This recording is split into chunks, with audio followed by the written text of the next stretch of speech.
1.1.12 is constructing the truth tables using the above operators. They are defined and explained in 1.1.11. Okay, so the AND operator is the most basic one. We'll all be aware of it from GCSE computer science if you've taken it. The operator is at the top there, and the truth table as below is shown. The only output which is correct is when both inputs are switched on, or 1 in this case. Or gate is when at least one of the inputs is switched on, or 1. The output becomes 1. Not is the opposite of the input, so the input is 0 as shown, output is 1, and same for the other input. Not AND is the opposite of AND.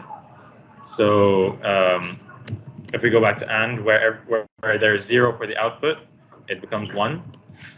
And where there's 1, it becomes 0. And not OR is similar, where it is 1 in OR, it is 0, and where it is 0, it is 1. And finally, exclusive OR is where it's only where there's only one of the inputs which is switched on. Therefore, the difference here is in just OR, when both inputs are turned on or 1, the output is also 1. However, because it's exclusive OR, just one input has to be 1. Thank you. Yep. The other thing you need to remember as well, guys, is